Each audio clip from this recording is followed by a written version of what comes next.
한동수 당시 대검찰청 감찰부장은 윤석열 총장의 주요 비위 행위를 직접 목격하고 방송 인터뷰는 거의 처음 같습니다. 네, 처음입니다. 그 사안들을 한마디로 얘기하면 결국은 윤석열 검찰총장의 대권을 향한 그런 네. 일련의 그 보수 언론과의 그 아주 하이 레벨에서의 어떤 미락, 그때 이제 그 내가 육사에 갔더라면 쿠데타를 했을 것이다 라는 말씀을 하셨고요. 이 선거를 통한 이런 선거에 영향을 미쳐서 그 권력을 잡는 형태의 것들을 생각할 수 있겠다. 조선일보와 같은 큰 언론에서 나를 또 공격을 해. 그때 참 두렵죠. 두렵고 떨리죠. 그리고 네. 떨리죠. 그리고 외롭고 그때 한강변을 걸었던 기억이 나는데요. 이 길로 가야 옳은데. 네. 근데 그 길로 가면 고난이 따라와.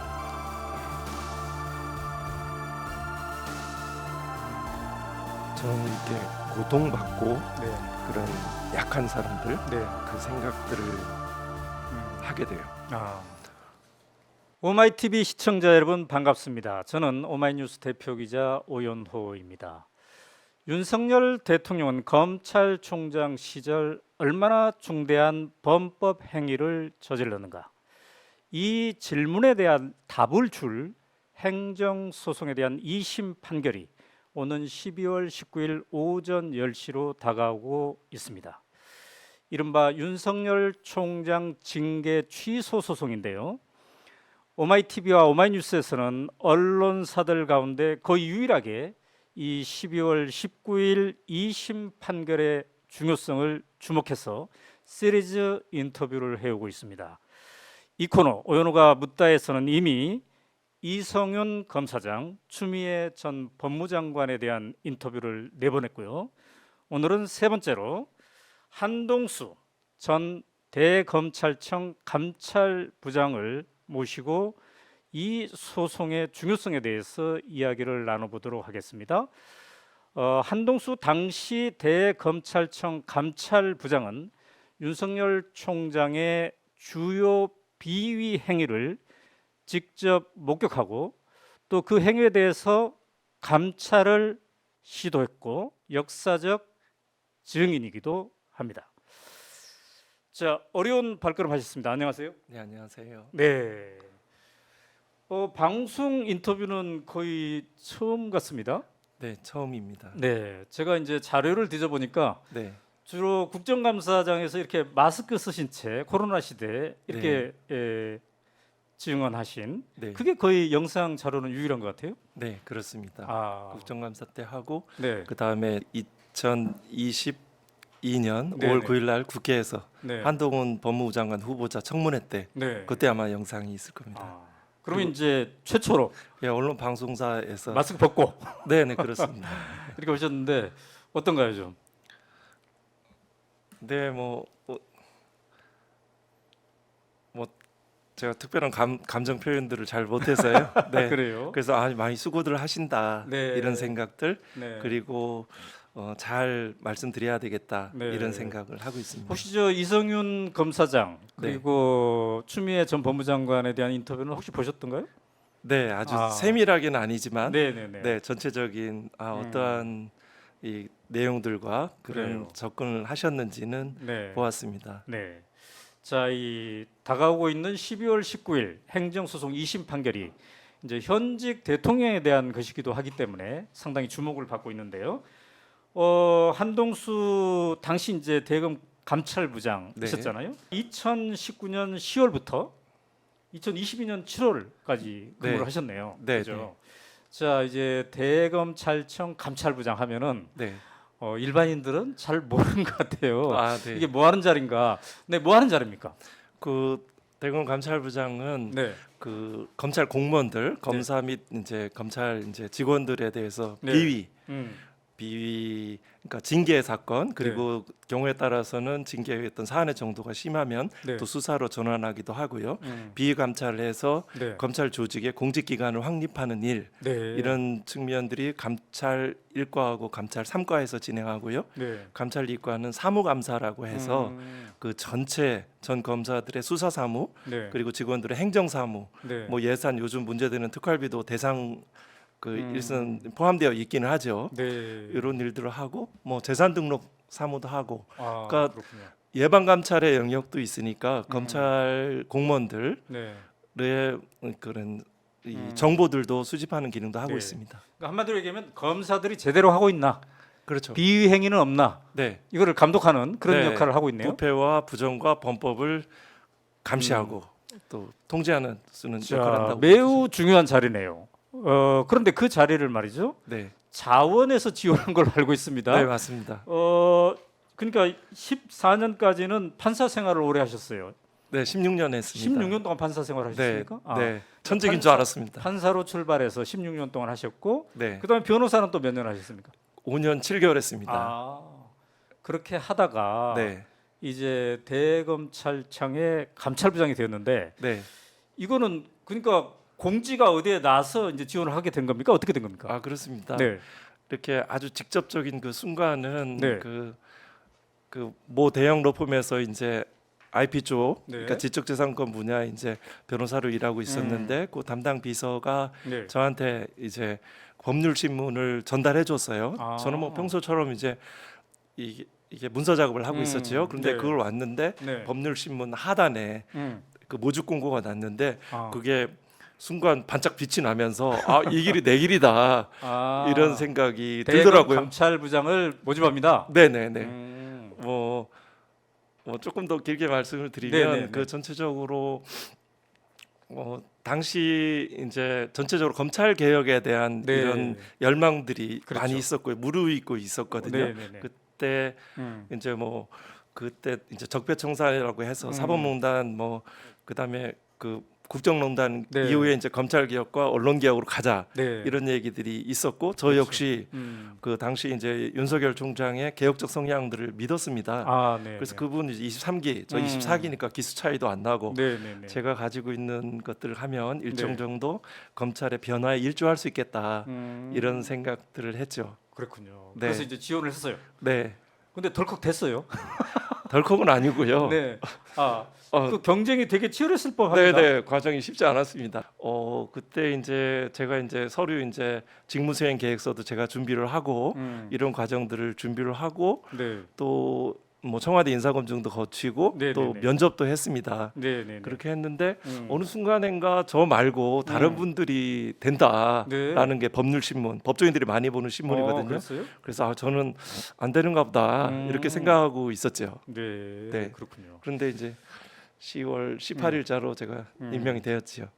그때 보면 뭐 보수 언론들도 네, 상당히 그 긍정적으로 평을 네. 했던 것 같습니다. 네, 합리적이고 온화하고 뭐 이런 식이었죠. 네, 조선일보도 그렇고 중앙일보도 그렇고 네. 또 뭐 동아일보 등 이게 아. 실제 제가 이 판사로서 할 때는 음. 제가 뭐 정치적인 이런 것들의 어떤 성향 내지 의견들을 피력하지도 않고 재판하는 사람이니까요. 네. 네. 그렇게 살아왔으니까요. 네. 네, 실제 그랬고요.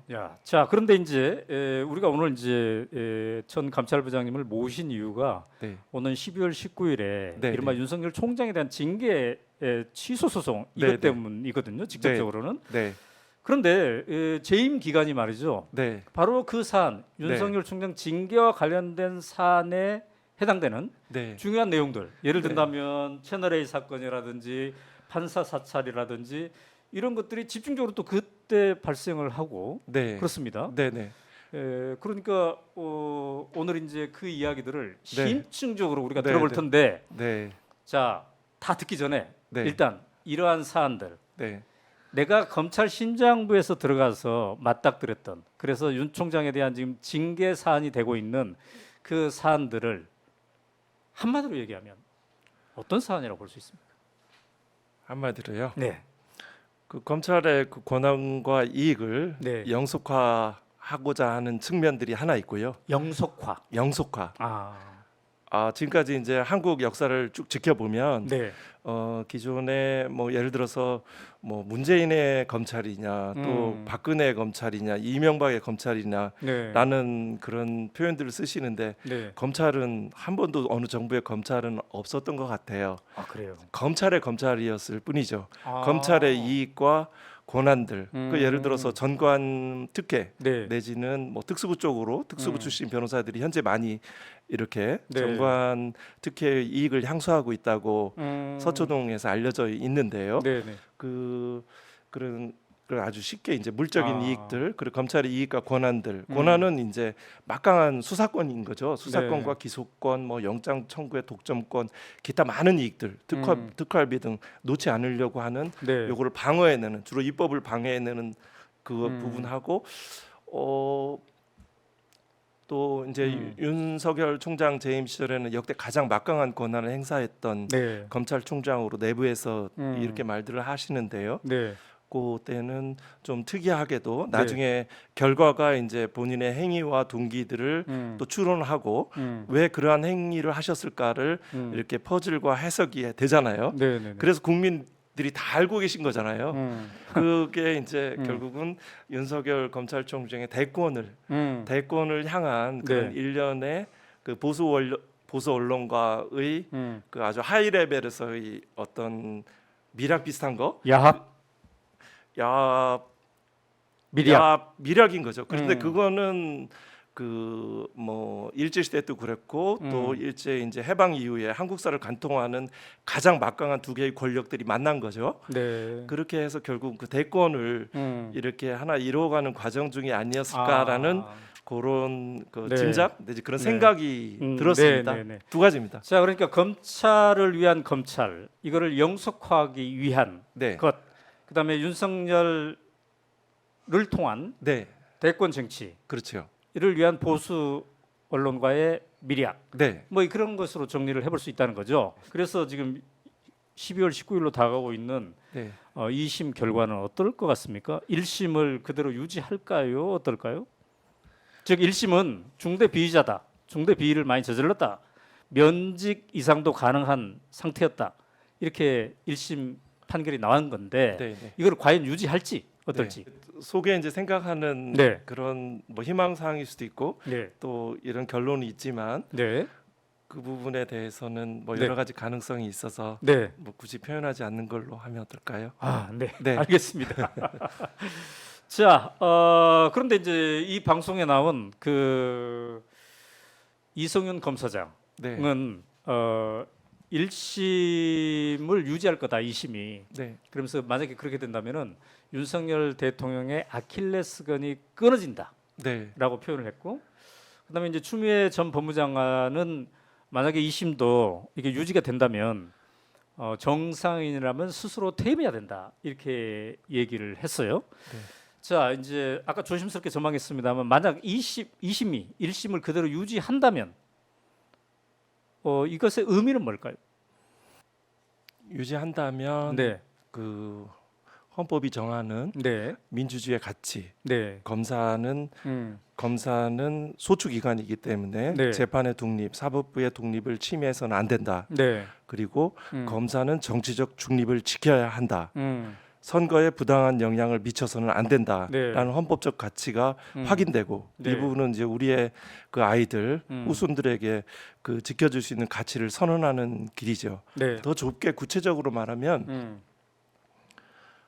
이 직권남용 권리행사 방해죄를 성립할 수가 있습니다. 그 중에 네. 대표적으로 제가 직접적으로 경험하고 네, 그 기록에 이제 제가 한 각종 그 사건과 상황에 대한 기록에 이제 편철돼 있을 터인데요. 네, 그는 직권남용 권리행사 방해죄를 구성할 가능성이 매우 높다 네, 이렇게 생각을 하죠. 네, 네, 네, 조금 네, 더 네, 내 말이 그냥 이어지네요.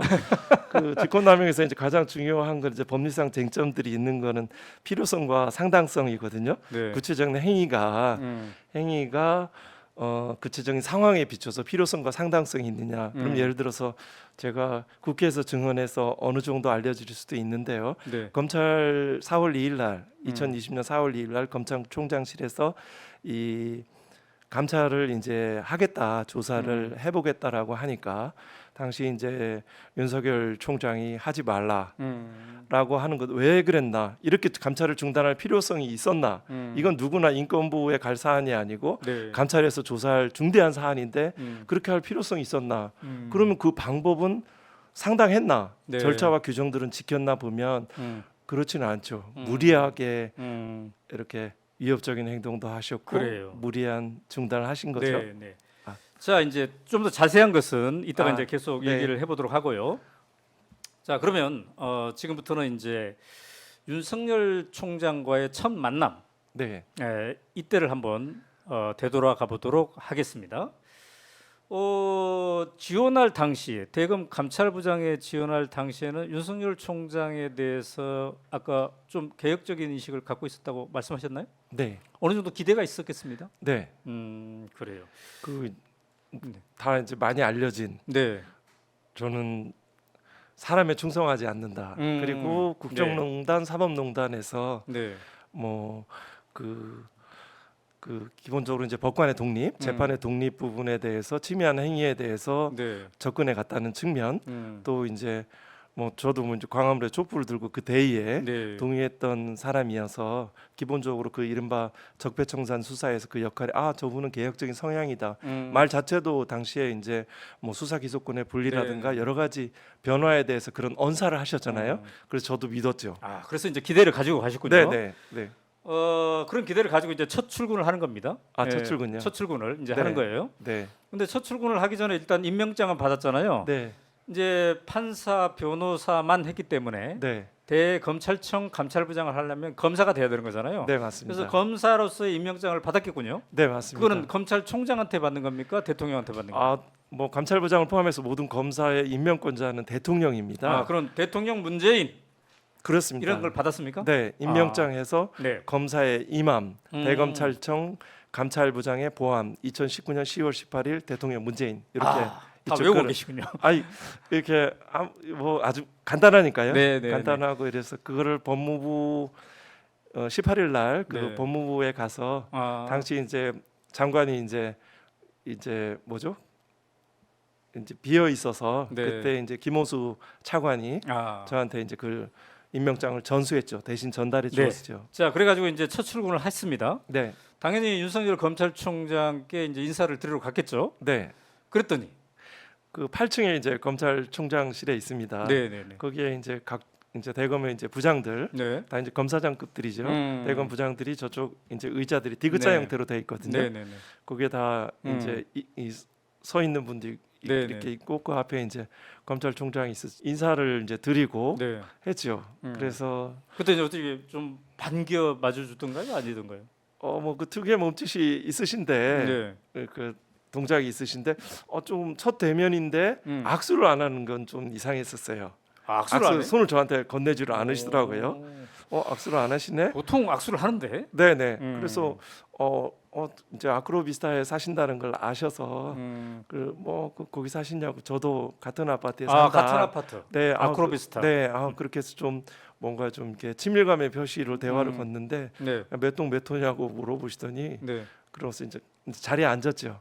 자리에 근데 앉아서 악수를 안 하고. 네, 네. 또 대화를 또 이어가셨는데 네. 그때 그 뭐 이제 바로 부임을 했으니까 당부의 이야기를 총장이 했을 텐데 네, 네. 뭔 얘기를 했습니까? 기억나는 거는 이제 두 가지 점들이 네. 의미가 있다라고 생각하는데요. 네. 그 감찰 일을 하실 때 총장을 승인을 받고 하라. 검찰총장의 승인을 받고 하라. 감찰을 착수하기 전에 네네. 원래 감찰 그래야 착수할 됩니까? 때 그렇지 않습니다. 그 대검찰청 감찰본부 및 설치 및 운영에 관한 규정 거기에 따르면 감찰 개시 사실과 결과만을 보고하도록 돼 있죠. 근데 이제 윤석열 총장은 미리 보고해라. 네네. 미리 보고 나의 승인을 받고 해라. 승인을 받아라. 네네. 그거는 이제 규정에 좀 반하는 행동이죠. 규정에 위반한 지시를 첫 대면에서 받았군요. 네네. 그거 그리고요 또 무슨 또 얘기 있어요? 하나는 이제 네. 대검 부장회의가 이제 뭐 통상적으로 매일 아침에 열리는데요. 네. 대검 부장에 들어오실 필요가 없다. 그거는 이제 저는 감찰 부장인데 부장 회의에 들어오지 마라. 네네네. 이제 이제 사실 뭐 대검 부장이가 있어도 아주 수사와 중요한 사항들은 네네네네. 뭐 예를 들어서 이제 반부패 부장이든 음. 뭐 이제 공공수사부장이든 개별 보고를 하거든요. 네. 대검 부장회에서는 전체적으로 보안성이 약한 일반적인 네, 검찰 행정에 관한 이야기들도 주로일 텐데 네. 그 뭐 오시지 마라. 그래서 저는 이제 대검 부장 회의 자체를 어떻게 이루어지는지도 이제 모르던 당시여서 네. 그래서 대검 부장이 좀 들어가야 될 것 같은데 왜 그러시지? 이런 두 가지 점들이 되죠. 근데 이제 전에 사례들은 대검의 부장들은 이제 들어갔었는데 감찰부장은 그 회의에 네. 들어갔었는데 네네. 한동수 당신은 오지 마라. 위원회. 네네. 네. 그러면 좀 뭔가 내가 환영받지 못하고 있네 이런 걸 첫 대면에서 느꼈겠습니다. 그때 제 기억으로는 네. 안 들어오셨다라고 말씀이 그 대목이 있었어요. 네. 기존에 안 들어오시고 안 들어오면 더 편하다라고 말씀을 하셨는데 네. 근데 나중에 보니까 들어가셨더라고요. 역대 이제 그래요. 검찰총장들을 보니까 그러니까 환영받지 못했던 것은 혹시 한동수 감찰부장 말고 윤석열 총장은 딴 사람을 기대했던 거 아닌가요? 그렇죠. 원했던 분이 따로 있었죠. 따로 있었군요. 다 검사 출신이었죠. 그러니까 자기가 원치 않았던 분이 들어온 거군요. 그렇죠. 그래서 그리고- 환영을 못 받았는데, 근데 이제 그 저녁 식사 자리에는 또 가끔 가신 것 같아요. 네. 최근에 고발 사주 재판에서 이제 증인으로 네, 네. 출석을 했는데 그때 2020년 3월 19일 날 대검 부장들의 저녁 번개 모임에서 윤석열 총장이 쿠데타 발언을 했다 이렇게 네. 증언을 한 게 있습니다. 네. 그래서 오늘 이제 그것도 한번 여쭤봐야 되겠다 이렇게 네. 생각했는데 이렇게 이제 원치 않는 감찰부장이 왔는데 네. 그래도 2020년 3월 19일 이때는 부장들의 저녁 번개 모임에는 끼워줬네요. 그건 또 왜 끼워줬습니까? 그게 이제 매주 월요일 날 이제 네. 오찬을 대검에서 다른 부장들하고 이제 식사를 했고요. 네. 그 전에도 저녁 때 한 두 차례 정도 음. 뭐 식당에서 네. 이렇게 같이 그렇군요. 대검 부장들하고 회식을 했습니다. 제가 이제 저를 이제 저에 대한 평들을 이제 지내고 보면 네. 제가 뭐 특별히 할 수 있는 일들이 많지 않았거든요. 네. 그래서 이 사람은 사가 없다. 그리고 뭐 양반이다. 그 정도의 네. 평가들을 하고 있다는 얘기를 들었고 그래서 그래서 뭐 특별한 경계심을 제가 저에 대해서 갖거나 그런 시기는 아니었죠. 3월 19일. 그때는 그리고 네. 구체적으로는 4월 2일 날 음. 검찰총장실에서 그때 뭐라고 표현해야 되죠? 표변을 하신 거죠. 이제 네. 그 얘기는 좀 이따 하고. 네네. 자 그러면 그 저녁 자리에서 이제 뭐 대검의 부장들이 막 10여 명 앉아 있었겠습니다. 총장이랑. 10여 명까지는 아니고 이제 대검 차장이 빠졌고 네. 그다음에 그 반부패 부장은 빠졌고 나머지 부장들은 있었죠. 있었죠. 네. 그러면 이제 윤석열 총장의 바로 어디쯤에 앉았습니까? 이쪽에 이제 윤석열 총장이 있었고 제가 이제 24기는 서열이 그래도 상대적으로 높거든요. 네네. 23기, 24기니까요. 왼쪽에 있었고 그 오른쪽에 이제 과수부장, 저쪽에 이제 공공수사부장 뭐 이렇게 네. 앉아 있었죠. 그러니까 기존 바로 윤 총장의 옆자리에서 이제 들었다는 건데. 네네. 저도 이제 약간 이렇게까지 말씀하셨을까 생각하는 게 내가 육사를 갔더라면 쿠데타를 했을 것이다. 네. 이런 발언을 했다는 거예요. 네네. 자 지금 기억나는 거 좀 한번 말씀해 주세요. 그 상황을. 제가 뭐 이게 법정에서도 이제 네네. 그렇게 항목들을 진술을 했고 네. 또 국회에서도 일부 진술을 했는데요. 네. 그때 이제 그 내가 육사에 갔더라면 쿠데타를 했을 것이다. 그 이제 5.16 때 김종필은 이제 중령급이다. 그 쿠데타의 주역들은 중령이다. 네. 검찰로 치면 부장에 해당된다. 부장 시절 그 시절로 돌아가고 싶다라는 말씀을 하셨고요. 네. 그리고 그 또 하신 것 중에 기억나는 거는 조선일보 사주를 만났는데 조선일보 사람은 평안도에서 내려온 사람인데 네. 결속력이 대단하다. 그런 말 네. 바로 이어서 검찰의 역사는 빨갱이 색출의 역사다라는 대목들이 있고 네. 나머지 뭐 전생에 관한 이야기들 해서 그래요. 그거는 뭐 좀 뭐 종교의 영역이니까 뭐 음. 말씀 안 드리는 걸로 해도 네. 약간 공적인 것 같긴 한데요. 네, 네, 뭐 굳이 구체적인 얘기 안 해도 자 될 것 그렇게 이제 같습니다. 구체적으로 들은 거 보면 네. 그런 얘기는 분명히 있었던 것 같습니다. 존재하죠. 제가 물론 너무 이제 한동수 네. 감찰부장님만 지금 얘기를 하고 있기 때문에 네. 혹시 이게 진짜로 그랬을까 싶기도 한데 네네. 그러나 이제 확실하다는 거죠 이거는. 네, 확실하죠. 다른 분들은 이제 폭탄주를 이렇게 아, 쫙 이제 안주는 푸짐하게 이제 네네네. 많이 드셨고 음. 폭탄주를 많이 드셨고 또 거리가 조금씩 떨어져 있어서 못 들으실 수도 있는데 저는 그 발언들이 너무나 좀 충격적이어서 그 기록을 폭탄주 했죠. 같이 안 드셨습니까? 네? 폭탄주 같이 안 드셨어요? 아 저는 네. 그 대검에 있을 때 네. 술을 안 했습니다. 아. 네. 저 음. 그래서 술을 안 하고 있어서 그 다른 분들은 폭탄주가 몇 잔 정도씩? 네 아주 그때도 이제 안 하시다가 네. 이제 안 하시다가 그날 드셨죠. 아, 이렇게 그래요. 이렇게 굉장히 유쾌하고 호기롭게 많은 말씀들을 하셨죠. 네. 근데 이제 지금 그거를 이제 되새겨 본다면 말이죠. 네, 네. 지금 이제 많은 사람들이 지금 검찰 쿠데타, 검찰 공화국 이런 표현도 막 쓰고 있단 말이죠. 네. 이 정권에 대해서 그리고 또 네. 집권 과정에 대해서 네. 지금 지나고 나서 되새겨 보면 그때 그 말 속에 윤석열 총장은 뭔 생각을 하고 있었던 것 같습니까?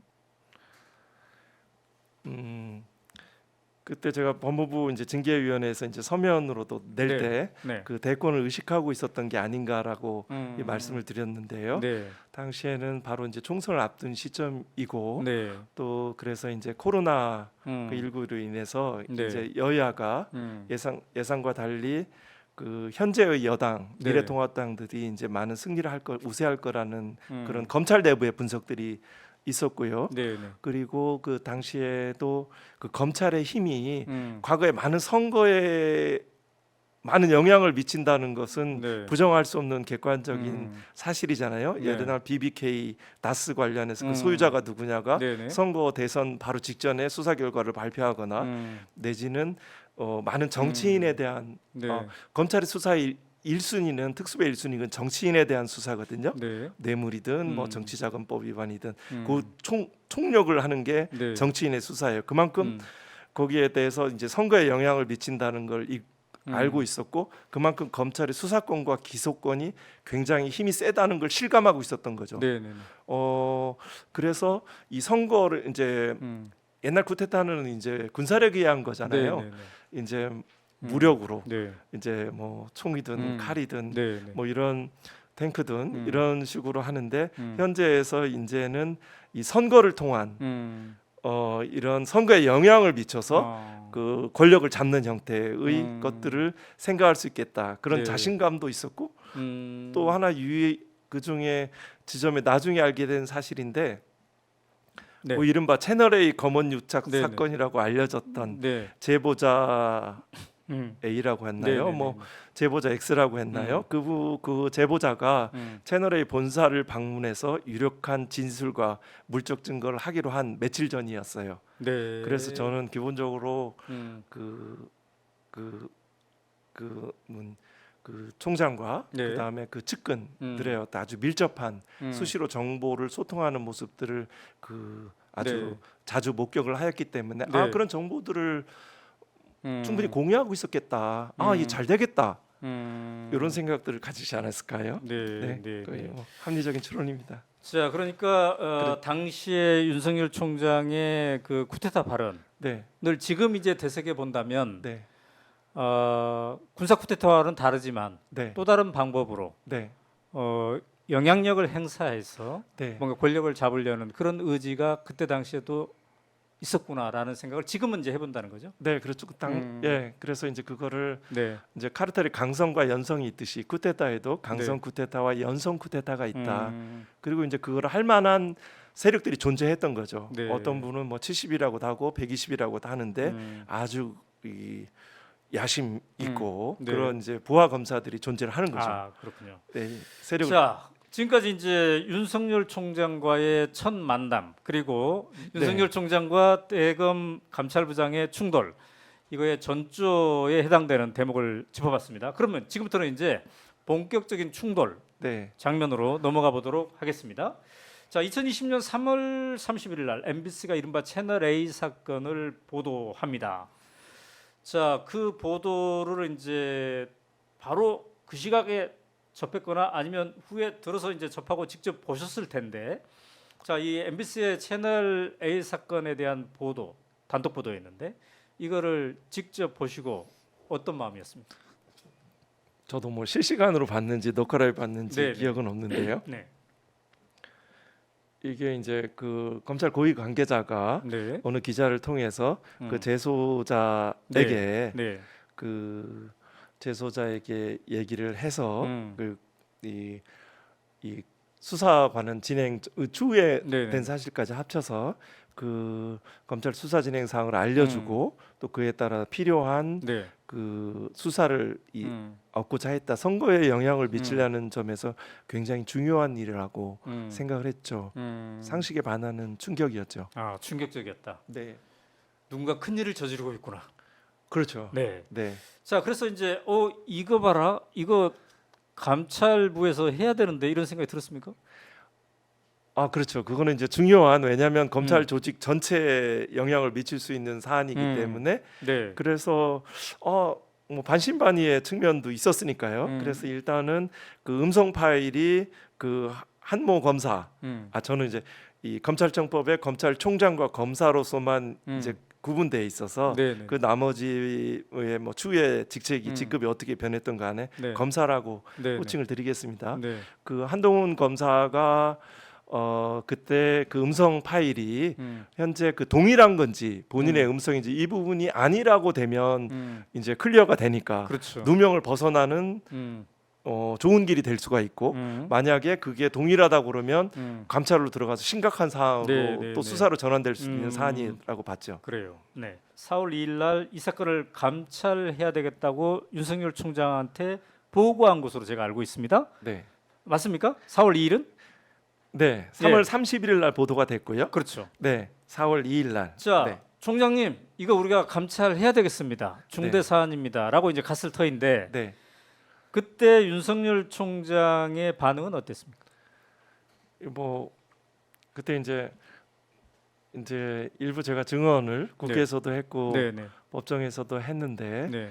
그 특이한 동작 음. 그리고 특이한 발언, 네. 특이한 행동들을 저에게 보여주셨죠. 좀 더 구체적으로 말씀하신다면요? 검찰총장실 이쪽 테이블에 이제 양발을 이제 올려놓으시고 네, 네.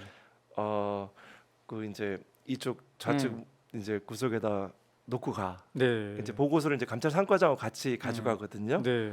그러면 그 형태들을 딱 보이신 거죠. 음. 그거는 기존에 없었던 아주 독특한 네. 그 표변이라고 제가 말씀을 드렸잖아요. 네, 네. 제가 오면 그래도 뭐 자리에 앉으시라고 하고 존댓말을 쓰셨거든요. 네. 갑자기 상황들이 네. 이제 다리도 올려놓고. 자, 그런데 음. 테이블에 다리를 네, 올려놓고 네, 네. 놓고 가라고 했다는데 네. 그러면 윤석열 총장은 대검 감찰부장이 지금 그 사안 감찰 사안에 대해서 채널A 사안에 대해서 보고하러 내 방으로 들어온다라는 걸 미리 알고 있었던 거죠? 당연히 알고 계셨죠. 아, 되게 그러니까 우리가 이제 손님이 오면 네, 네. 저 테이블에 다리 올려놓더라도 네, 네. 다시 이제 앉아서 네. 기다리는 건데 네, 네. 보고하러 오는 줄 아는데. 네, 네. 그때 이제 내려갈 때 그냥 내려가는 게 아니고 네. 이제 부속실 이제 실무관한테 얘기를 해서 총장 비서한테 연락을 하죠. 이 감찰부장이 직접 보고 드리는 거는 그게 제가 아주 중요한 사안만 가거든요. 예를 네. 들어서 무슨 성범죄 관련해서 수사로 전환해야 될 때 제가 직접 찾아가서 말씀드렸던 기억이 나고 네. 이것도 굉장히 중요한 사안이고 그때 현안은 채널A니까 당연히 채널A로 보고하러 오는 거라는 건 당연히 예상하고 있으셨죠. 그래서 이제 구두로 설명을 조금 했더니 네. 보고서 놓고 가라. 네. 아니죠. 그냥 이제 보고하러 왔습니다라고 하니까 놓고 가라고 했죠. 거기서 만약에 네. 그 뭐라고 표현해야 될까요? 그 아주 극히 이례적인 목소리도 이제 붉은색 이제 공감각적 표현이죠. 이제 붉은 이렇게 뭐 화난 상태로 스마트폰 하면서 이렇게 다리에 얹어 놓고 어떻게 보면 이례적인 네. 행동이잖아요. 네, 저기 네. 놓고 가 이러면은 그 순간에 예 알겠습니다. 어떤 네. 그 기세, 네. 그 위세, 네. 그 약간의 모욕감 그 속에서 돌아갔더라면 보고가 안 된 거죠. 자, 행동은 그랬고 그러면서 어떤 얘기를 했습니까? 그래서 그 저희들이 이제 보고서를 준비를 합니다. 총장 보고할 때는 네. 특별한 사정이 없는 한 보고서를 준비해서 네, 네. 이렇게 이제 검찰 고위 관계자에서 수사 진행 사항을 이제 알려주고 네. 이런 점 음성 파일의 동일성이 문제된다. 그래서 제보자를 우리가 네. 마침 제보자 인적사항을 알고 있으니 우리가 이 출석 요구를 해서 그 조사를 하고 네. 또 필요하면 그 한동훈 검사의 스마트폰을 이미 제출받고 네. 불응하면 이제 그때는 이제 이제 압수수색 영장을 받아서 음. 그분을 동일성 여부를 확인해 보겠다라고 보고를 드렸죠. 그랬더니요. 아 뭐 한동훈 아니라는데 그러시더라고요. 한동훈 아니라는 한동훈 거 아니라는데. 그 음성이 네네. 그거 아니라고 해서 아 그래서 그러면은 그 조사들을 확인을 해야 되는 거잖아요. 근데 어떻게 한동훈 아니라는 얘기를 어떻게 알았을까요, 총장은? 아 당시에는 모르지만 음. 저는 이제 추후에는 이제 알게 된 것은 당시에 네. 이제 한동훈 검사, 그다음에 손준성 검사, 음. 권순정 대변인이 이제 카톡방들이 음. 이제 뭐 3월 30일부터 4월 1일까지는 많은 날은 하루에 127회 음. 이렇게 메시지를 주고받았다는 거 아니에요? 아. 그리고 그 전날 밤 3월 네. 31일도 한동훈과 윤석열 총장의 통화를 했다는 밤늦은 시간에 네. 이런 기록들이 아하. 이렇게 드러났지요. 그래요. 이게 알려졌죠. 음. 그러니까 그 사실들을 네. 얘기를 했고 음. 그런 부분은 뭐 채널A 보고서에도 네네네. 네, 추론할 수 있습니다. 자, 그러면 이제 핵심 중에 하나가 그 핸드폰 문제인데, 네. 그걸 확보하기 위해서 압수수색 같은 것도 해야 될 것 같다라고 했더니 뭐라고 했습니까? 이제 거기는 이제 굉장히 예상치 못한 아마 반응을 제가 보이셨을 것 같아요. 그냥 갔어야 되는데 이 사람이 이렇게 의지를 감찰에 대해 의지를 표명하니까 네. 그또 인권부에서 뭐 여러 가지 말씀도 하셨죠. 인권부에서 조사할 테니까 감찰부는 뭐 쉽게 말해서 이제 손을 나서지 떼라, 마라. 뭐 나서지 마라 그런 취지의 말씀을 하셨고 네. 아 그렇다면 네. 그 인권부하고 저희들은 이제 병행해서 조사를 진행하겠다. 네네네. 그러니까 이제 큰 소리 병행하면서 이제 몸이 이제 저한테 오시는 거죠. 네, 접근을 하시는 거죠. 이제 저희 이제 신체로서 이제 느끼는 거죠. 위협적인 행동으로 저는 느꼈죠. 네. 그렇게 하고 뭐 조사해 뭐 이런 말씀도 하셨는데 그거는 이제 진심이 아닌 목소리인 거죠. 네, 네. 네, 네. 자, 이게 바로 이제 2020년 4월 2일 이야기입니다. 네, 4월 2일 이야기. 근데 그 다음 날 4월 3일 금요일, 그다음에 4월 6일 월요일, 4월 7일 화요일 잇따라서 윤석열 총장이 이제 연가를 냅니다. 네. 그래서 언론에도 막 보도도 되고 그랬는데 이 연가의 의미는 뭘까요? 검사들이 자기의 의사 표현을 하는 아주 수단 중에 하나죠. 연가내거나 병가를 하는 거. 그래 원래 그 윤 총장님은 연가를 안 내셨거든요. 네, 네. 그랬는데 그때 연가를 내셔서 그 일전에 예를 들어서 뭐 어느 고위 검사도 연가를 중요 시점에서 내는 것을 봤거든요. 네. 예, 뭐 예를 들어 중앙지검장 시절에 수사권 조정 관련해서 연가를 내서 내가 이제 기존에 뭐 적폐 수사 같은 애 네. 수사를 안 하겠다 일종의 약간 시위. 이라고 뭐 그런 방법일 수도 있고 이 사건 같은 경우에는 네.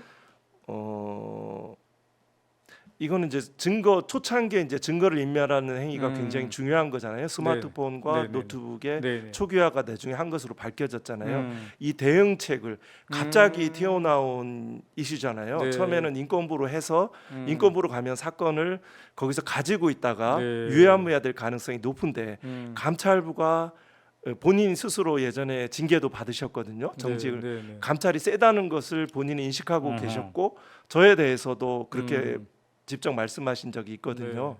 그렇기 때문에 이 상황들이 예측하지 않게 감찰하겠다고 하고 약간의 어떤 돌발된 위급 상황에 위급 대한 상황에 대해서 어떻게 어떤 대응할 대응을 할 것인가. 것인가 구상도 하고 필요한 어떤 그렇군요.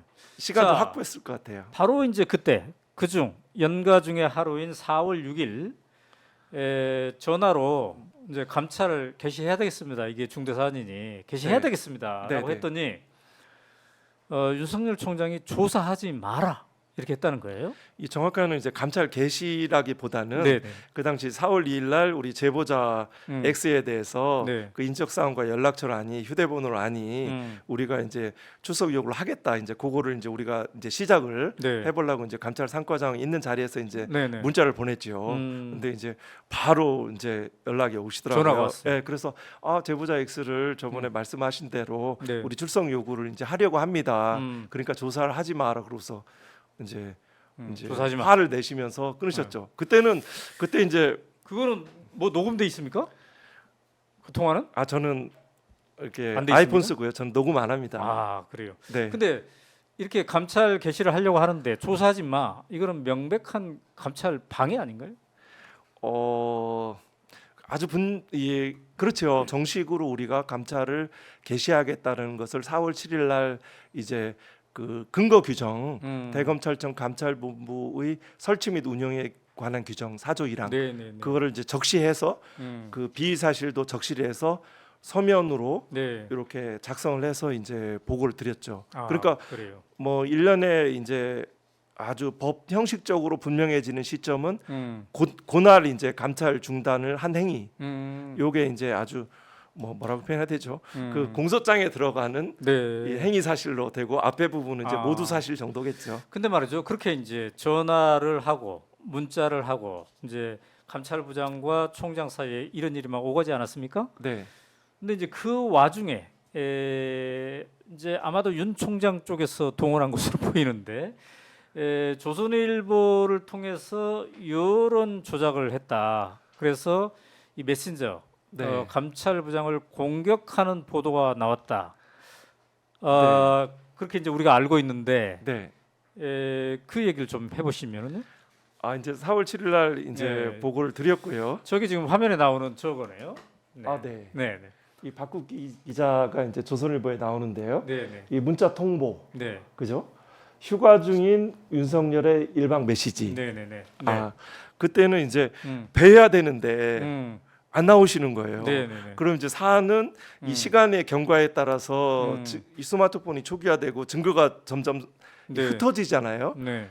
그래서 사안은 시급한데 네. 빨리 감찰을 해야 되는데 뵙지 못하니까 안 네. 된다. 근데 그때 이제 그 비서를 통해서 중요 사안은 문자 메시지로 보내라라고도 했고 또 그 전에 이제 대검 차장 에게도 네. 네. 네.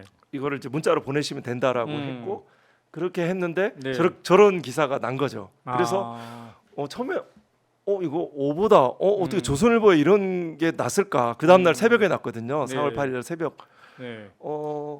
그래서 이거는 굉장히 저는 내밀한 감찰 정보라고 생각을 해서 이거는 외부로 알려지는 사안이어서는 안 된다라고 했는데 이게 언론에 나니까 이런 중요한 사실이 어떻게 보도가 됐지?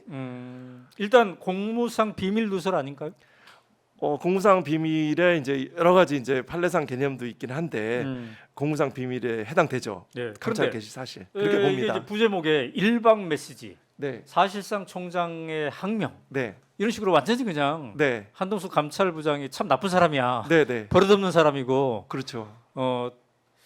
때도 분간 못하고 네, 뭐 이런 맞습니다. 사람으로 지금 되어버린 거네요. 네, 네, 야 이거 보고 깜짝 놀랐겠어요. 네. 그래서 이때부터 이제 저에 대한 네. 이렇게 부정적인 아, 이런 그 메신저 그다음에 어떤 뭐 일종의 나를 공격해 들어오는구나. 네네네 그런 세상을 제가 알게 되었지요. 네. 그런데 이제 언론뿐만 아니라 또 변호사를 동원해서 뭐 페북을 통해 공격을 받았다고. 네. 동원의 표현이 적절한지는 모르겠습니다만 네네. 검찰은 이제 전현직 이렇게 오비라고 하죠. 공식적으로 네. 굉장히 긴밀하게 연결돼 있습니다. 네. 뭐 총장의 중요한 의사 결정 뭐 네. 이런 때도 뭐 자문이든 어떤 형식으로 연결돼 있거든요. 그래서 이제 어느 사회과학자는 이렇게 표현 뭐 검찰의 카르텔 가장 강고한 카르텔이 아니냐라고 네. 얘기도 표현할 정도로 네. 이렇게 현직 검사하고 전직 검사들이 연결돼 있죠. 그때 검사가 그 페이스북에 저를 이제 뭐라고 표현했죠? 저런 표현이죠. 네. 정권 뭐 끈앞풀의 시정 잡배질 뭐 이런 식으로 저를 굉장히 공격하는 페이스북을 게시를 그러니까 했고 이분이 전직 검사였습니까? 전직 검사 이제 감찰 과장을 했었죠. 아 그래요. 네. 뭐 24기 동기인데요. 연수원 24기 동기고. 상당히 거친 표현이네요. 그렇죠. 저는 근데 이제- 그게 이제 페이스북에 본인 페이스북에 실었는데 중앙일보가 저렇게 또 기사화를 한 거군요. 바로 기사가 됐죠. 박사라 기자. 자 뭔가 작전하듯이 네. 네, 이렇게 작전했다라고도 볼 수 있을 만한 건데 이런 거 보면서 참 내가 진짜 공격당하고 있네. 위기 의식을 좀 느꼈겠습니다. 이제 그 이후에 진행된 것을 이제 우리가 아는 것은 결국 이 채널 A 사건에 대해서 대검 감찰부의 감찰은 중단이 됩니다. 그죠? 제대로 이루어지지 않죠. 그렇죠. 감찰 3과장이 못 하더라고요. 네. 자, 그래서 이제 궁금한 거예요. 대검찰청 감찰부장, 네. 검찰의 비위를 조사하는 또 때로는 수사로 전환할 수도 있는 그래서 자체 검사들도 이끌고 있지 않습니까? 네, 네, 네. 몇 명의 검사들이 있습니까? 대략? 네. 뭐 1과장, 2과장, 3과장이 있다면서요? 예, 부장검사급이 4명 있고요. 4명 있고. 그다음에 이제 평검사들은 네. 뭐 8 있을 때도 있고 조금 이제 인원은 네, 이제 네, 검찰연구관이라는 뭐 형태로 7, 8명 있습니다. 정도 있다고 네, 네. 칩시다. 네, 그러면 이분들이 네. 일단 감찰을 하겠죠. 근데 네, 네. 이거는 우리가 직접 수사로 전환하자 이렇게 할 수도 있잖아요. 그렇죠. 근데 왜 이 사안은 네. 감찰부장이 명확한 의지를 가지고 있었음에도 불구하고 아주 왜 분명하게 1, 2, 표현됐죠. 3, 4과장 그 휘하에 7, 8명의 이 검사들은 왜 움직이지 못했을까요? 이 총장이 하지 마라고 네. 하니까 그 조직의 그 지시 복종 체계에 대해서 워낙 돼 있어서 못 하더라고요. 그래서 저는 이렇게 저는 이제 판사 생활을 좀 했잖아요. 네, 네, 네. 그리고 감찰은 당연히 국민 일반이 독립돼서 네. 검찰총장을 때로는 견제도 할 수 있고 이렇게 가야 되는 기관이라고 독립된 기관이라고 생각하는데 네. 못 움직이더라고요. 기본이 무너져 있었군요. 기본이. 그러니까 감찰부라는 게 검찰의 비위를 감찰하기 위해서 만든 그거 내부의 어쨌든 독립적 기관일 수도 있잖아요. 그렇죠. 네. 근데 총장의 명령, 총장이 하지마 하면 못 하게 되는. 네. 그러니 기본이 무너져 있다고 볼 수 있겠네요. 오랫동안 그 폐쇄적인 뭐 네. 갈라파고스의 섬이라고도 하고 또 뭐 올드한 조직이라도 하고 음. 폐쇄돼 있고 네. 또 폐쇄성을 유지하는 게 이제 정보를 공개하지 않는 거죠. 네. 이런 실종들이 드러나지 않고 아주 어렵게 한두 사람의 뭐 내부 고발자 형태의 네, 네, 네. 형태로만 좀 외부로 간간히 알려질 뿐이죠. 그러니까 오랫동안 그 형태들이 축적이 되어 온 거죠. 그리고 또 하나는 내부에 있을 때는 이렇게 검찰의 특징 중에 하나가 처음에 갔을 때 인사와 돈에 굉장히 좀 민감하다 네. 이런 생각을 해서 인사는 결국은 이제 뭐 차장 검사 승진, 검사장 네. 승진 그 사람인 특히 이제 검찰 조직 내에서 이제 승진에 대한 네. 내가 그렇게 하면 승진이 안 될 수도 있고 또 조직 내에서 이렇게 잘 이런 평을 받으면 나가서 네. 뭐라고 할까 변호사 영업이 안 되는 거죠. 네. 이렇게 이런 것들을 생각을 하는 거죠. 그러니까 검찰은 영속적인 조직이니까 이 조직에 네. 계속 있어야 되죠. 감찰부는 뭐 1년 근무하기도 하고 2년 있으면 다시 일선청으로 돌아가잖아요. 자, 그렇게 돼서 이제 감찰부 내에서도 감찰부장은 되게 외로웠겠습니다. 고립돼 있었고 그래서 지난번에 보니까 어디에 막 이 사안이 결국 감찰부 내에서 못하고 이제 서울중앙지검으로 넘어가게 되지 않습니까? 네. 그때 중앙지검으로 넘기면서 기도도 하고 그러셨다고 하는데 상당히 고립감을 느끼셨겠습니다. 네. 이 사안 자체는 중요하다. 이 진실을 밝혀야 된다. 저렇게 강력하게 극히 이례적으로 감찰을 못하게 하시는 걸로 봐서 본인이 관련돼 있다. 네. 그리고 저는 3월 19일 날에 그런 쿠데타 관련 의미들 그리고 그 일련의 그 옆에서 네. 이런 이제 행동들을 보기 때문에 네. 그래서 그 과정에 대해서 굉장히 본인도 관련돼 있고 중요한 사안이다라고 생각을 했고 그리고 사실 검사 일반에 대한 신뢰가 제가 그리 높지 않았어요. 네. 그러면 이제 이 채널 A 사건 이제 정리를 하고 좀 넘어가 봐야 될 것 같은데 네. 결국 감찰을 제대로 못한 거란 말이죠. 네. 그 핵심에 이제 윤석열 총장의 감찰 방해라고 생각할 수 있는 것들이 있을 터인데 네. 결국 만약에 감찰 방해가 확실했다 이렇게 이제 최종적으로 판결이 된다면 이건 무슨 죄에 해당되는 겁니까? 그 형법상으로는 네. 직권남용 권리행사 방해죄. 우리가 알고 있는 직권남용죄 네, 그겁니까? 맞습니다. 네. 직권남용죄가 네. 경우에 따라서 이제 굉장히 그 범위가 네. 이제 아주 이제 직권을 남용해서 음. 저의 감찰부장으로서의 권한을 행사하는 거를 방해해서 실제 감찰 중단하고 명시적인 지시를 했으니까요. 네. 자, 그러면 이제 다음 이야기를 좀 나눠볼까 합니다. 네. 이제 윤석열 총장과 대검 감찰부장 충돌이 이제 계속 이뤄지고 있는데 또 다른 사건이 또 발생합니다. 2020년 2월 26일 날 이른바 판사 사찰 문건을 접하게 되는 거잖아요. 네. 네. 자, 이 판사 사찰 문건 처음에 어떻게 해서 접하게 된 겁니까? 이제 대검 부장들이 이제 7층을 같이 씁니다. 네. 그런데 이제 반부패 부장 심재철 반부패 부장이 이제 부임한 지 얼마 안 돼서 네. 제 방으로 찾아와서 네. 이제 뭐 선배님 뭐 이렇게 약간 좀 화난 상태로 와서 한 6페이지 정도 6쪽짜리였던 것 같은데 이런 게 있습니다라고 네. 하면서 이제 전임자한테 주던 것을 제가 바뀐 줄도 모르고 저한테 수사정보정책과실에서 줬나 봅니다. 그러면서 저한테 건네줬어요. 그게 이제 이른바 우리가 다 아는 판사 사찰 문건인데요. 주요 사건 재판부 분석 문건? 그렇죠. 네. 네. 자, 그거를 딱 보는 순간 어떤 생각이 들었습니까? 이게 충격이었죠. 충격. 저긴 특히 이제 저는 재판을 하던 사람이어서 판사였기 때문에. 네, 그 이제 도표로 잘 정리가 되어 있어요. 음. 뭐 국정농단, 사법농단, 뭐 정치인, 뭐 손목 국회의원, 뭐 목포 관련, 뭐 이런 사건들도 쭉 있고.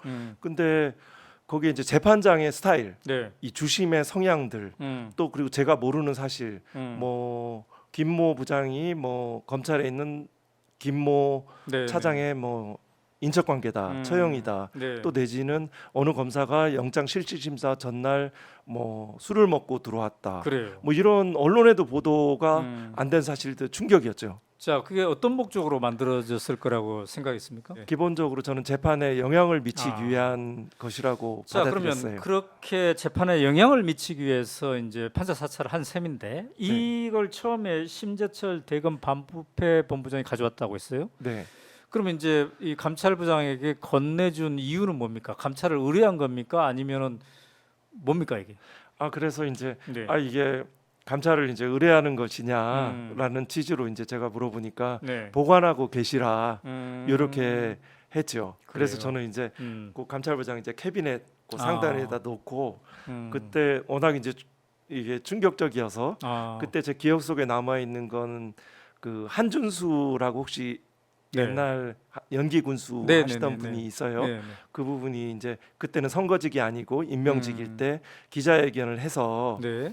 이래 해서 그 이제 부정선거에 대해서 이제 한 기억이 좀 스쳐가기도 하고 네. 그래서 이건 굉장히 중요한 정보이기 때문에 네. 문서 자체로 좀 드러난 것이기 때문에 언젠가 감찰을 할 수 있을 때 하거나 적절한 때 이거를 이 감찰 활동이든 네. 내지는 증언을 해야 되겠다 이런 생각은 했죠. 그래요. 그때 이제 문건을 딱 보는 순간 이거는 어떤 법을 위반한 것이다 이런 생각을 했습니다. 뭐 행정법원 판결에 뭐 개인정보 뭐 네. 이렇게 그렇게 접근을 하고 또 일반 검사들은 이제 그런 접근도 하는데 네. 저는 일단 헌법 그리고 검찰청법의 정안 네.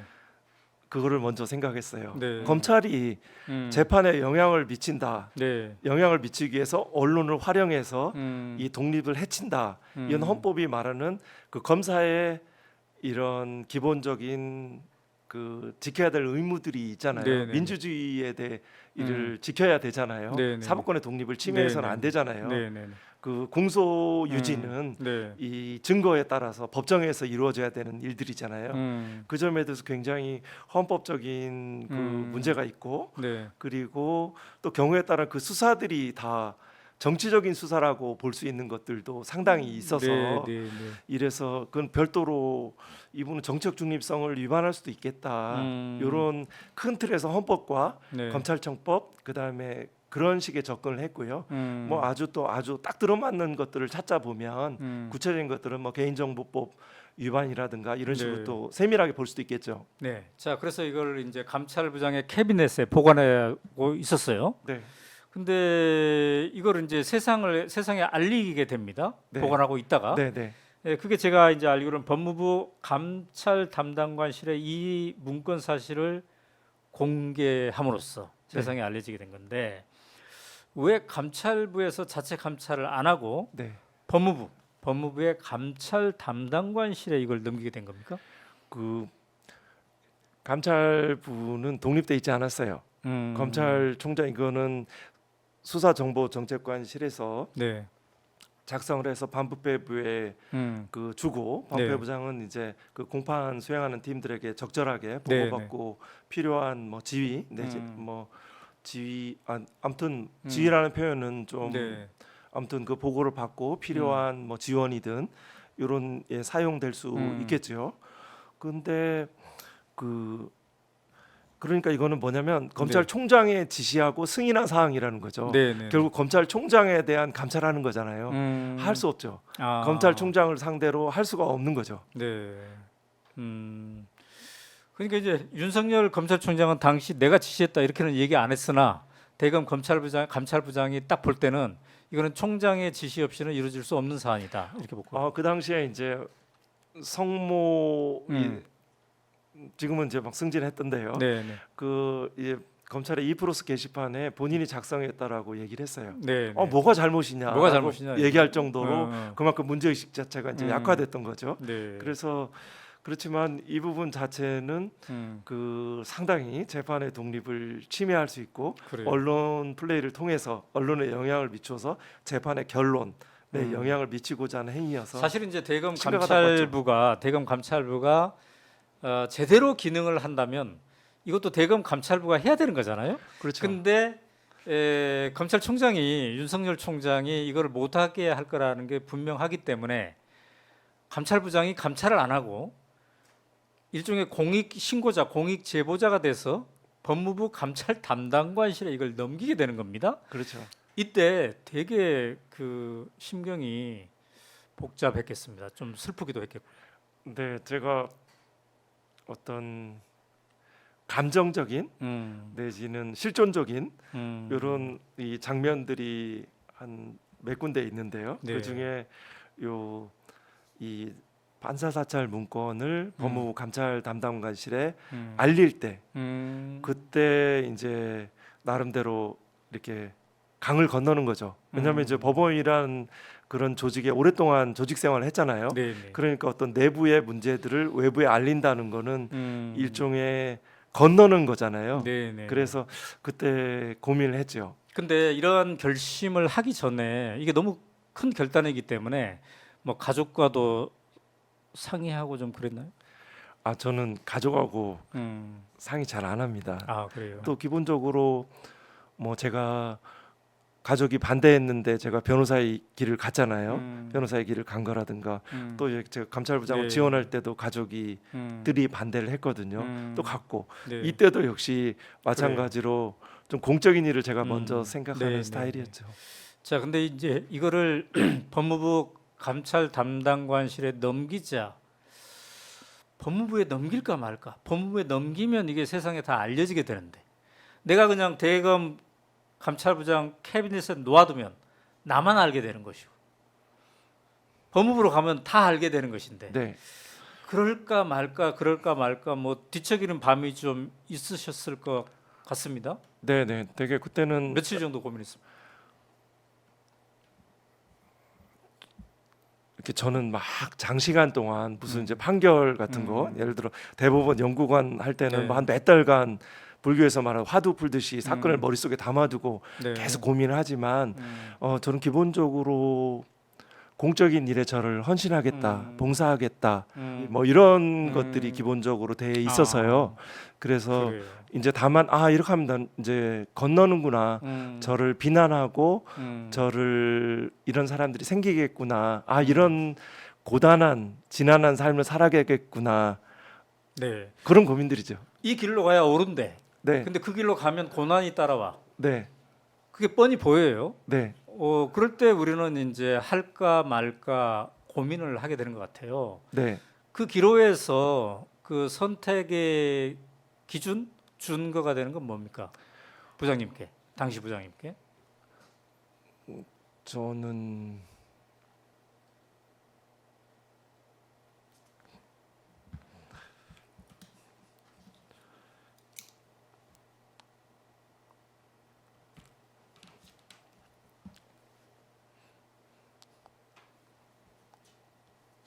네. 말을 잊지 못하시는데 네 말씀하신다면요?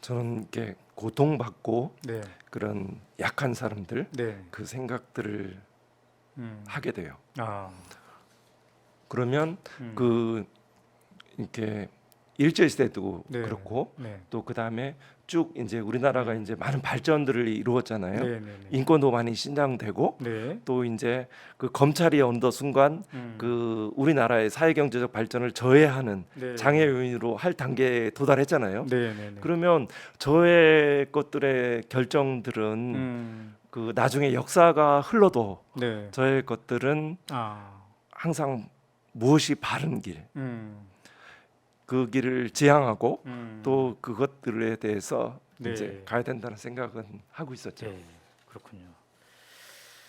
자, 그 판사 사찰 문건 이제 그렇게 해서 세상에 알려지게 되었고 그것이 이제 윤석열 검찰총장에 대한 징계에 굉장히 중요한 이제 요인이 되었단 말이죠. 그때 당시에 첫 제보자였던 제보자라는 표현이 좀 그렇네요. 처음으로 그 문건을 한동수 감찰부장에게 건넸던 당시 심재철 대검 반부패 본부장에게는 이거를 내가 법무부에 건네겠노라라고 미리 상의를 했나요, 안 했나요? 안 하죠. 안 했습니까? 네. 아, 저는 나 혼자 짐을 지겠다. 네, 가족도 안 했고요. 그날 이제 음. 점심 때 이제 네. 그 식사를 하고 음. 그리고 갈 때도 이제 연가내고 네. 혼자 가서 얘기를 했죠. 저는 이제 이미 이제 그 법무감찰 담당과실에서 징계 관련해서 진술하도록 요청받은 상태니까 네. 아 이때 이 사실들을 알려야 되겠다라고 해서 이제 출력해서 네. 간 거죠. 아 사본을 해서 간 네. 거죠. 자, 그런데 이제 이런 판사 사찰 문건이 네. 이후에 윤 총장의 징계에 이제 중요한 내용 중에 하나가 되는데 법무부에서 이제 윤 총장을 징계할까 말까 막 회의가 열리지 않았습니까? 징계위원회가 2020년 12월 15일에는 그 징계위원회에 또 증인으로 출석을 하게 됩니다. 네네. 이거 웬만하면 피하고 싶은 자리일 것 같아요. 네. 그래서 총장에 대한 징계를 하는데 총장이 이러저런 잘못했기 때문에 징계해야 됩니다라고 증언하는 게 쉽지 않잖아요. 네. 그때의 심정은 어땠습니까? 그때 이제 윤석열 총장 이 특별 변호인이 7명의 증인을 신청했어요. 네네네. 그래서 이제 징계를 반대하는 것으로 예상되는 유역 그 법무부 이제 감찰관, 네. 그다음에 박영진, 네. 손준성, 또 이제 이모 검사, 네네네. 이정화 검사 이렇게 네 사람이 있었고 네. 그다음에 이성윤, 네. 정진웅 검사 그리고 저가 있었어요. 네. 근데 이제 이쪽에 증인들은 다 출석하기로 돼 있고 네. 이성윤, 정진웅 네. 이제 불참하겠다고 이제 네. 의사가 밝혀져서 어. 그러면 저라도 나가서 얘기를 해야 되겠다. 그건 이제 제가 재판을 진행해 봐서 기본적인 그 진술들을 네. 이렇게 그것들이 이제 결과가 달라질 수도 있잖아요.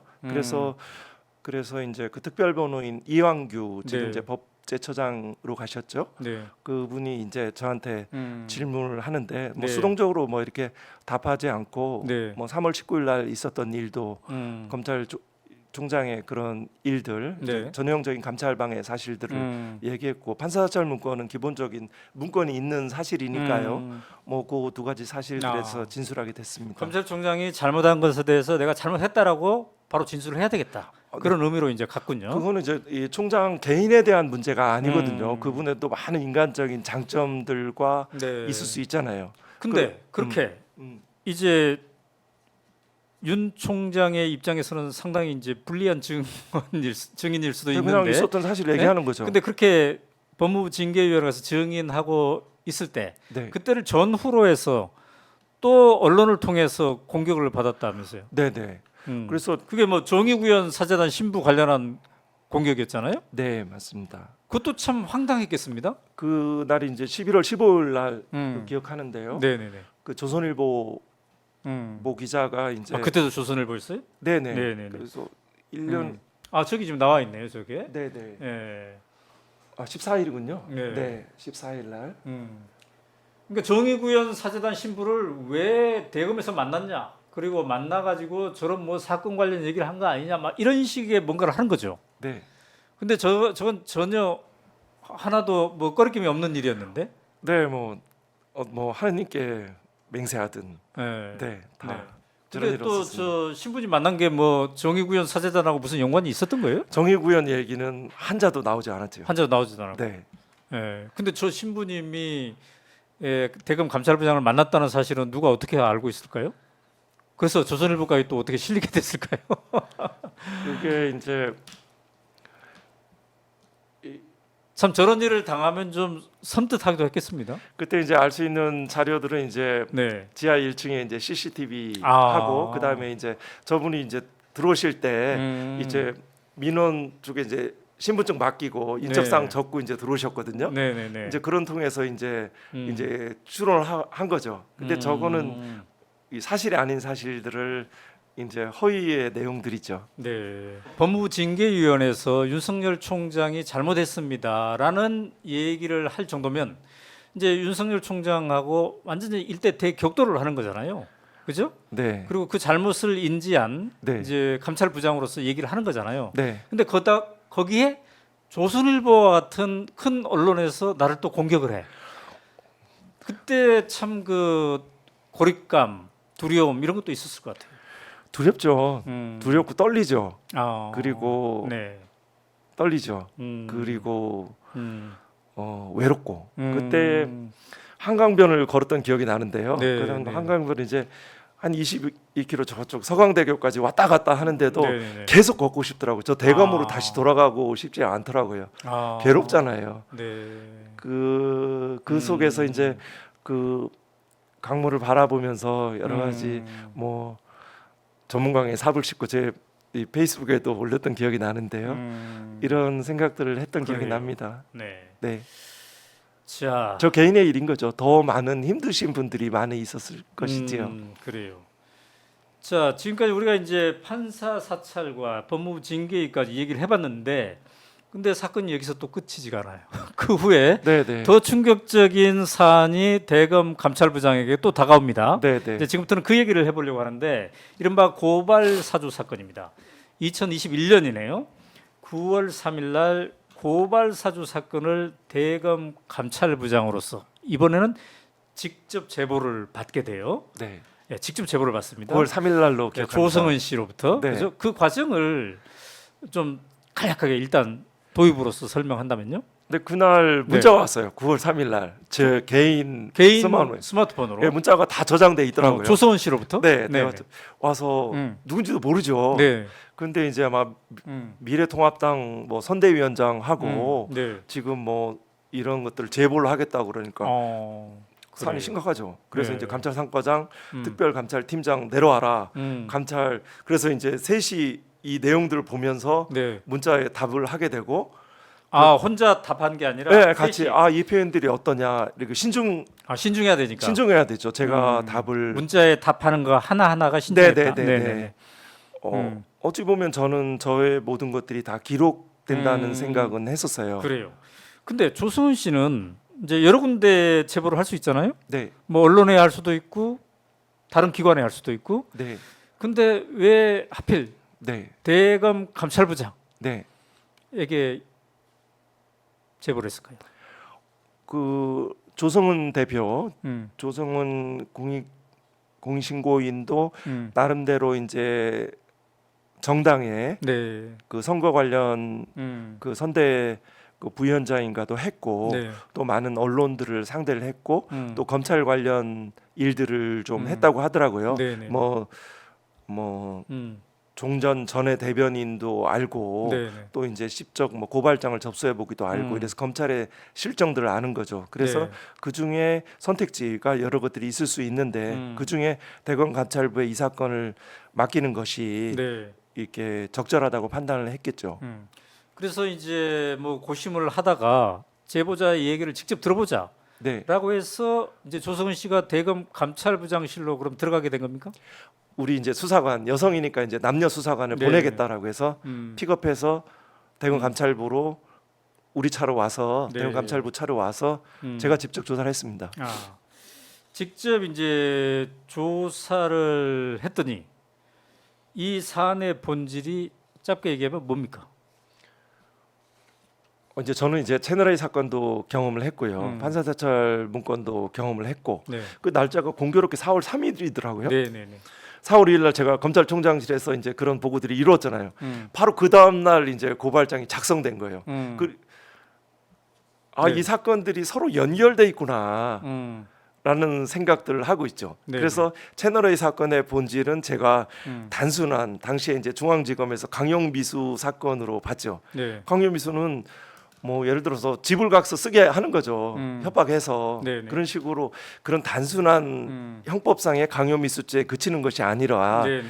그 공직선거에 영향을 미치고도 하는 공직선거법 위반이 본질이라고 봤죠. 네. 마찬가지로 이 고발장도 선거에 영향을 미치기 위한 일련의 행위들이다라는 생각을 했죠. 네. 근데 특이한 점은 고발장의 내용에 대해서 네. 약간 그 당사자성이 강하다. 이건 조성은 씨의 직접 진술이기도 한데요. 네. 그 위어드하다, 기괴하다라는 기괴하다. 단어를 썼어요. 그래서 어떤 대목이냐라고 네. 하니까 이제 거기에 그 윤석열 총장과 김건희 네. 또 한동훈 네. 이 부분은 이제 이 개인에 대한 명예훼손들을 이 사항에 담겨 있다는 거죠. 네. 그래서 그 부분들이 좀 기괴하고 또 서초동에 있었던 이른바 촛불 집회를 윤석열 뭐 이렇게 몰아내기 위한 이런 식으로 사건을 규정하는 거라든가 이런 부분들이 너무 당사자성이 강하다. 네. 이런 내용들을 했어요. 네. 네. 그러니까 고발 사주라는 이 표현 속에는 고발을 누군가가 사주했다는 거잖아요. 그렇죠. 시켰다. 그 사주, 그 고발할 생각이 사주한- 없는 사람을 네. 시켰다. 그 사람이 사주한 사람이 지금 얘기한 윤석열 총장, 김건희, 한동훈이라고 볼 수 있다는 건가요? 그 부분은 뭐 현재 재판 계속 중이고요. 네네네. 그리고 또 아직 수사로 음. 밝혀지지 않은 부분이어서 근데 이제 그 이른바 그 고발장을 작성한 검사가 대검 수사정보관실 손준성 검사. 그래가지고 이제 지금 이제 재판을 받고 있지 않습니까? 공수처의 재판을 받고 있는 사안이죠, 이거는. 네네. 그죠? 이제 1심에 이제 5년을 구형받고 있는 상황인데 말이죠. 자, 그때 이제 자세한 그 조사를 했다고 했어요. 직접 조성은 씨를. 네, 그래서- 전반부에 조성훈에 대해서 이제 영상 녹화실에서 제가 이게 좀 뭐 판사도 한 하고 몇 시간 동안 했습니까? 대략. 정확한 시간은 모르겠지만 한 2시간 이상 정작 그 후에 이제 뭐 USB 뭐 이런 출력 절차들이 네. 좀 부과되어 있고요. 한 2-3시간은 아, 그래요? 밤늦은 시간까지 했습니다.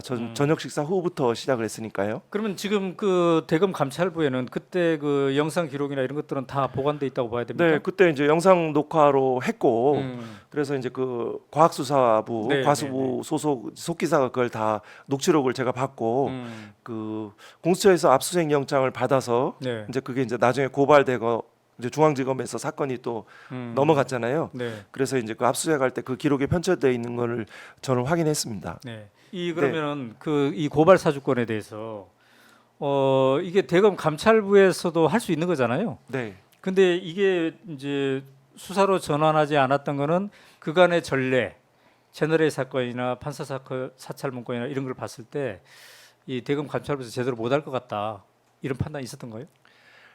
그때 이제 그 당시에 이제 고발 사주 사건 때는 그 감찰 삼과장이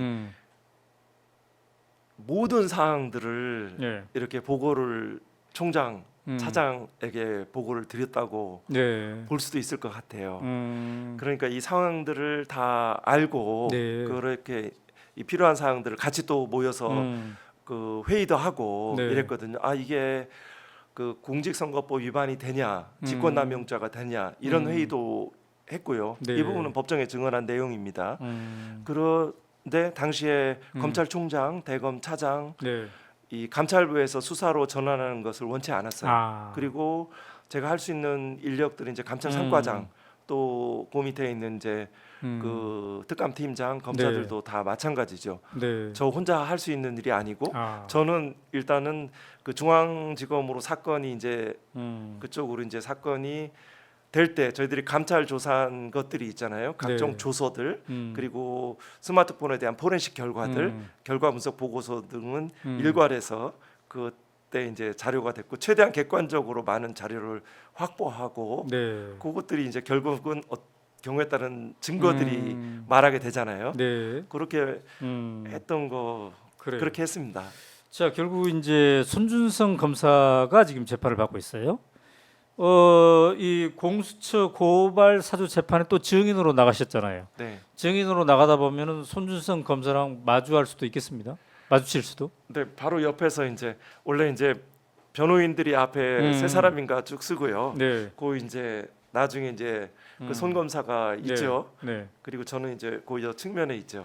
그때 검찰 혼자 손준성 개인이 할 일이 없다, 했을 리가 없다. 이거는 그 총장님의 네. 그 지시와 오더를 받아 승인하에 이루어졌다는 것은 검찰 내에서 음. 반박하는 사람들을 제가 찾아보질 못했어요. 아, 그래요. 그럴 때 얼굴을 바라보면서 얘기를 했는데 그랬죠. 저를 그러니까 제의 느낌은 저를 바라보지 못하고 그렇구나. 이런 생각. 손준성 검사가 나를 제대로 바라보지 네, 못하더라. 이렇게 하면서 얘기를 했죠. 이렇게. 그래요. 근데 그런 손준성 검사가 이제 지난 9월 인사에서는 정기 인사에서는 검사장으로 승진을 했습니다. 그걸 네. 보면서 어떤 생각 들었습니까? 이 대구 고검 차장 검사는 이제 그 손 검사의 네. 이제 고향이기도 하죠. 음. 거기에서 이제 많은 기존의 성장 과정에 있었던 관계망 속에 네. 들어가게 되는 거죠. 네. 그리고 그 일종의 손 검사의 입막음, 진실을 얘기하는 것에 대한 방지, 뭐 이런 형태일 수가 있겠다. 결국 그 판사 16년, 네. 변호사 5, 6년 네. 이게 하다가 이제 검사가 되어서 대검찰청의 감찰부장으로 이제 이 검사의 심장부로 들어가 본 겁니다. 예, 그렇게 해서 2년 몇 개월 동안을 이제 체험을 하셨는데, 자 이제 정리를 해보면, 그래서 내가 본 검찰 어떤 검찰입니까?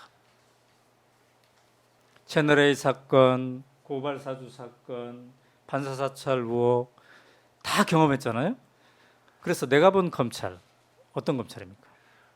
뭐 최근에 뭐 서울의 봄도 좀 있던데요. 네. 이 검찰의 검찰이었다. 음. 검찰은 국민의 검찰이 아니고 국민의 검찰이 아니죠. 이 군대는 그 정권의 검찰도 아니고. 정권의 검찰도 아니죠. 음. 정권의 이제 뭐 용검이라고 하죠. 정권의 이제 하청 이제 하명 수사를 할 때 MB 정부 시절에는 이제 정권의 용도에 따라서 네. 쓰여먹는 이제 칼이었는데, 네. 근데 그렇지만 기본적으로 검찰의 이익과 권한은 계속 유지되는 이런 검찰의 검찰이고 마침내 정권을 이제 검찰 출신이 잡은 거죠. 자 아까 그 서울의 봄 영화는 보셨습니까? 네, 봤습니다. 어떻던가요? 그 영화 정말 시간 가는 줄 몰랐고요. 그래요? 마지막에 그 전선을 간다도 제가 이제 그 군사훈련 받을 때 네. 영천에서 받을 때 제가 좋아했던 노래이기도 하고 그리고 그런데 이제 이 검찰에 제가 있을 땐 경험한 거하고 닮은 점들이 있었어요. 어떤 게 달랐습니까? 하나는 이렇게 전화하는 거 있잖아요. 네. 전화도 하고 해서 여러 가지 이제 압박과 회유와 것들이 되는 거죠. 그럼 여기 모든 검사들이 수사를 안 하는 거죠. 네. 그래서 전화를 하는 거. 음. 또 하나는 약간 거짓말하는 거 있잖아요. 네. 내가 알던 검사들은 네. 재판에서 이 정직하고 사실만을 얘기하는 사람으로 돼서 사실 그래서 네. 검사 말을 더 믿어주잖아요. 네, 네. 죄수 말 안 믿잖아요. 네네네. 그런데 검사가 생각보다 정직하지 않다. 쇼를 한다. 기만도 한다. 네. 사업 재개하셔야죠. 네. 이러고 나서 자백을 받아내잖아요. 네. 사람은 네. 속을 모르잖아요. 네. 근데 전체적인 집단에 있어서 검찰의 속은 잘 드러내지 않는 조직인 건 맞는 것 같아요. 피의자 네. 신문을 많이 하셔서 그런지. 이제 이 모든 이야기가 12월 19일 윤석열 총장에 대한 징계 취소 소송 관련해서 이제 곧 재판이 2심 판결이 나오지 않습니까? 그래서 이제 우리가 그 징계의 내용에 해당되는 것들을 다시 한번 되새김질을 해봤습니다. 판결에 대해서는 어떻게 전망을 하십니까? 2심 12월 19일 2심 판결. 뭐 어느 정도 생각은 있는데 네, 굳이 뭐 말씀드릴 것은 적절치 않을 수 있을 것 같고요. 네, 다만 그 당선자 신분일 때 이건 끝까지 가겠다라고 네, 역사에 남는 기록이기 때문에 이런 네. 언론 보도가 난 적을 음. 제가 본 적이 있어요. 네, 요 사건은 그 이렇게 원고가 승소하든 패소하든 네, 그 상고심에 가서 또 뭐 소부에서 4명의 대법관으로 구성되는 소부에서 할지 네, 또 전원 합의체로 갈지 또 음, 그거는 또 그걸 확정이라고 하죠. 더 이상 음. 다투지 못할 때 네, 그 이 결과들을 살펴봐야 되죠. 아. 그렇지만 그 이 판결들이 한 10년 후에 네, 30년 후에 네, 어떠한 이 판결문은 영구 보존되는 거잖아요. 네, 네, 네. 어떠한 기록으로 남을 것인지, 음. 헌법의 가치들에 어느 것이 충실한 판결인지 네, 이런 부분들은 좀 같이 좀 그래요. 이렇게 좀 살펴봤으면 좋겠습니다. 이제 판사 출신이신데 판사 출신이시잖아요. 네. 내가 이거를 2심 판결에 주심이다면 어떻게 판결하시겠어요? 저는 네, 이제 네, 네. 자유롭게 뭐 사석이라면 의견을 드릴 수 있겠지만 뭐 네, 네. 기록을 전체적으로 보신 네. 판사님께서 현명하게 판단하시겠죠. 네. 자, 이제 지금까지 장시간 얘기를 들어봤습니다만 이제 검찰의 심장부에서 내가 느낀 검찰을 충분히 말씀을 해주셨는데 이런 내용을 바탕으로 해서 책 쓰는 걸 준비하고 계시다고 들었습니다. 네, 꽤 이렇게 많이 이렇게 진전이 돼 있습니까? 네, 네. 책이 이제 곧 머지않아 나올 수 있겠네요. 그러면. 네 제가 이제 쓰는 그런 일들은 네. 이제 꽤 많이 이렇게 돼 있습니다. 자, 벌써 기대가 되고 있습니다. 네, 부족한 글입니다. 자, 오늘 장시간 이렇게 인터뷰에 응해주셔서 감사합니다. 네, 감사합니다. 네, 나중에 또 모실 기회가 있으면 다시 한번 모시도록 하겠습니다. 네, 감사합니다. 감사합니다. 자, 오마이TV 시청자 여러분, 지금까지 이 대검찰청 감찰부장을 지냈던 한동수 현 변호사님과 이야기를 나눠봤습니다. 감찰부장을 떠날 때 검찰 내부망에 이런 사직 인사를 남기셨더군요. 잠시 역방향으로 가는 때가 있더라도 결국 헌법에 천명된 민주주의 원리와 시대적 요청에 따라 좋은 열매를 맺으리라 믿는다. 우리가 이제 암울한 시기에도 이렇게 희망을 붙잡고 살아가고 있는데요. 오늘 쭉 여러분이 들었다시피 검찰 내부에서 정의가 이렇게까지 사라지고 있구나 이런 느낌을 받았을 겁니다. 그러나 또 한편에서는 그 누군가는 그 정의를 바로 세우기 위한 분들이 있구나라는 생각 또한 가지셨을 거라고 생각합니다. 오는 12월 19일 윤석열 총장 징계 취소 소송 건이 2심 판결이 기대가 되는데요. 그 판결에서도 정의를 바로 세우는 흐름이 계속 이어가야 되지 않을까 이런 생각을 해봅니다. 오마이TV와 오마이뉴스가 12월 19일 2심 판결에 주목을 해서 시리즈 인터뷰를 내보냈는데요. 가장 첫 번째로 이성윤 검사장, 그다음에 두 번째로 추미애 전 법무장관, 오늘 세 번째로 한동수 대검찰청 감찰부장과의 이야기를 들어봤습니다. 오마이TV가 이렇게 꼭 필요한 기획, 담대한 기획을 할 수 있는 것은 우리 시청자 여러분들의 응원 덕분입니다. 지금 하단 자막에 나와 있죠. 오마이뉴스 10만인 클럽 나도 가입을 해야 되겠다. 그 지금 하단에 있는 전화번호에 나도 가입 문자를 넣어주시면 우리 직원이 친절히 응대를 하도록 하겠습니다. 월 1만 원, 커피 2잔 값이죠. 아주 쉽게 이러한 담대한 기획을 할 수 있는 응원을 해 주는 건데요. 근데 어떤 분들이 나도 가입 이 전화번호에 문자를 보내달라고 하니까 이 유튜브 댓글에다가 그냥 댓글만 나도 가입 이렇게 써놨더라고요. 그럼 되는 게 아니라 이 전화번호에 문자로 나도 가입 이렇게 해주시면 좋겠습니다. 그리고 오마이TV 구독, 좋아요, 알람 설정 아직 안 하신 분들은 해주셔도 좋겠습니다. 자, 오늘 오연우가 묻다는 여기서 마치도록 하겠습니다. 감사합니다.